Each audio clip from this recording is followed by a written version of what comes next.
Hey everyone, welcome back to Live Free and Tool On. My name is Brent, and on this channel we review tools and we love tools. And today we're actually checking out the Mileseey thermal imaging camera. Now this thing is really cool, and I'm going to show it to you right here. But it actually comes in this really nice carrying case right here. So we're just going to open that up, and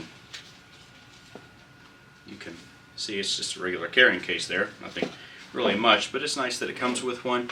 And then just take a look at this. Now, you can scan this on the back, these. I don't know if you can see that, but I'm just going to flip them out. Just like that, you can see that. And it expands to, this is a Galaxy S22 Ultra, which is like the biggest phone. So all you got to do is you just loop it there, and it actually fits. Now a lot of these attachments do not fit on the bigger phones, but this one, look at that.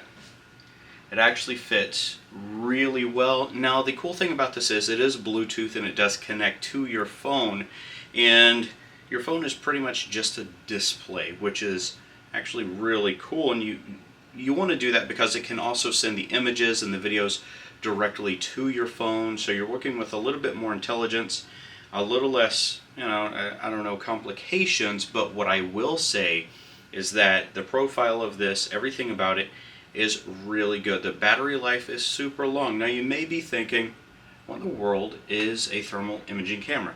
Well, thermal imaging camera is pretty much exactly what it sounds like. It's thermal, so it measures temperature, but more of a spectrum. So it measures everything within a picture. So imagine the picture that you're staring at right now.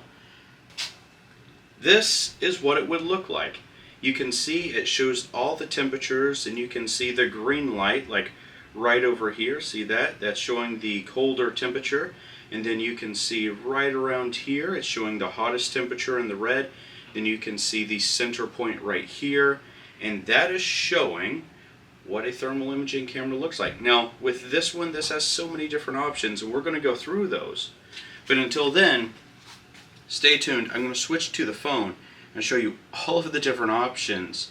You can actually take videos, you can take photos, you can do all these really cool things. But if you don't have one, great for all the trades, finding any of the loose areas in your house. That means air infiltration, air going out. And then that's going to show you where you need to focus your efforts on insulation, a lot of the mechanical, a lot of the electrical issues, different things, just so you can see. And then since you are seeing with temperature and not necessarily visual, you're going to be able to see things you would not be able to see with your naked eye. Again, my name is Brent. This is Live Free and Tool On. Let's go ahead and jump into this. We are looking at an electrical panel right through here. And with the electrical panel, you can see there are a few cords where it has more heat coming out of it, and you can see, I think it's this one right here, it's showing, and you can see my heat signature. That's actually kind of funny. So I'm pulling high amp, so I probably have an air conditioning on there because it's really hot outside. Other than that, I have, and this is my reflection actually in the panel, but let's just take a look at the different modes. You can see you can select, this is pure thermal. This is just camera itself, which that's actually kind of cool, right? And then let's change it again. Now you have thermal and you have the camera. You can see right there the big difference between thermal and that. And then you can see what the cable looks like. And as we go into it, yes, that is where the heat is going. It's actually really cool. Now let's check out the next mode right here. And this is a combination. You can see that's just a reflection of my heat over there. So hi, that's heat. And you can see right through here. So it's kind of a hybrid situation. Let's take a look at the breakers. Right through here, you can see that. Now let's change this back to just pure thermal. Okay, and that is just an interlock system for my backup generator. I don't really have any hot spots. A couple areas over here, but that's more for just an air conditioner. Now, if you want to take a look here, let's just hit this. As we're looking, you have different images, so you can change it from here. Different palettes, black hot. You can see what this looks like. You can see this mode right through here. You can see this mode through here. You can see this color palette. It's kind of cool. And then you can see this mode right through here. But I'm a fan of this mode right through here. This actually suits me very well. We can go to different images, different selections you can do on this one. The white is center target, high is red, low is green.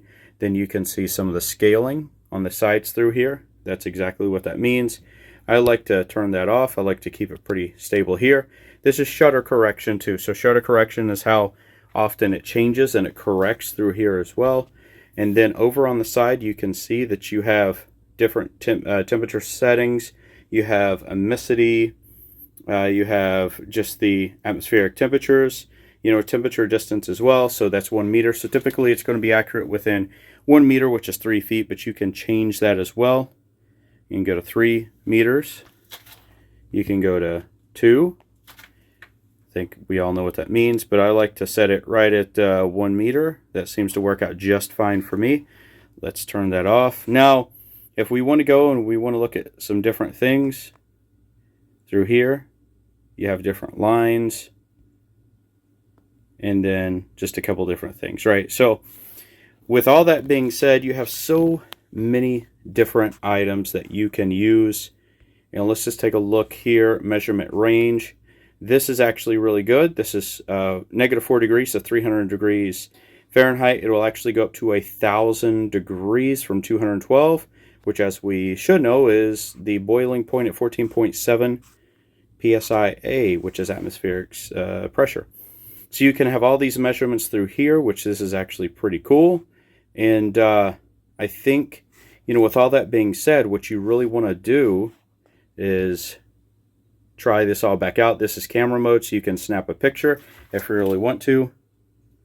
Boom, we snapped a picture. If we want to do video, right through here, all you got to do is you just hit that, and you can see everything that you want to see through here, which this is kind of cool. You have some cold spots back through there.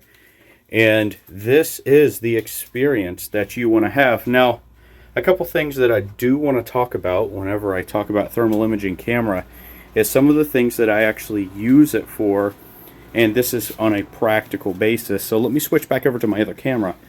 Now let's talk a little bit about the practical sense for a thermal imaging camera. What I use a thermal imaging camera a lot is what I told you before, is finding the hot and cold spots. But whenever you talk about the traits, let's talk about an air conditioner.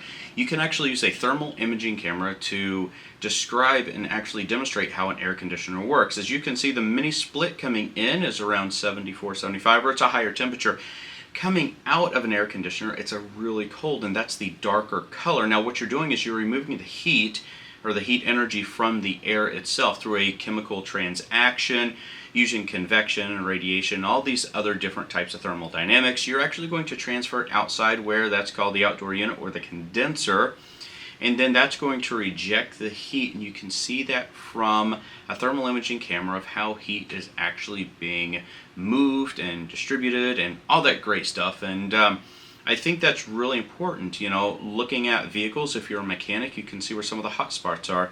If some of, let's say, the cylinders or some of the coil packs or manifolds or some things are out of the temperature range that you're really looking for, you're going to be able to see it with a thermal imaging camera really, really quick. So it's really nice for troubleshooting if you are doing something like that. Now, if you're an electrician, you want to show your electrical panels, just like we looked at pretty thoroughly just a minute ago, then you're going to be able to do that too. I think seeing the things that you're not able to see otherwise with your naked eye in the form of temperature is something that's really given us an ability to do things better and quicker and more accurate as well. Thermal imaging cameras has been around for a while. I think FLIR is the most popular one, but it's also one of the more expensive ones. So whenever you see something like the Mileseey ones, something like that, like an Amazon brand, you are going to be able to do so much. And considering this is Bluetooth, it doesn't connect direct into it. You can keep it away from your phone, so if you need to attach it to something else and you want to separate it, well, you can do that, and you have that better ability. So if you want to do this, hand it out, if you want to just do it other ways, you have the ability. The flexibility is there. It doesn't need to manually connect to your phone, so you can do that as well. But anyways, I hope that this was a good overview. I will say that this is probably the best thermal imaging camera that I've had that at least attaches to my phone, and I do have the dedicated ones with the screens on them as well. But I gotta say, I have been a lot happier with just the ones that connect to my phone because I always have my phone, and these are a lot more portable. But I hope that you enjoyed this. Jump down below and check it out yourself. Let me know what you think of this, and if you think a thermal imaging camera is actually worth it. My name is Brent. This is a Live Free tool, and I hope that you get out there, you go build something, you make your mistakes, learn from your mistakes, take on the solutions, and then pass them on to the next generation, and we will all be better for it at the end of the day. And I cannot wait to see you, friends, in the next video. Take care.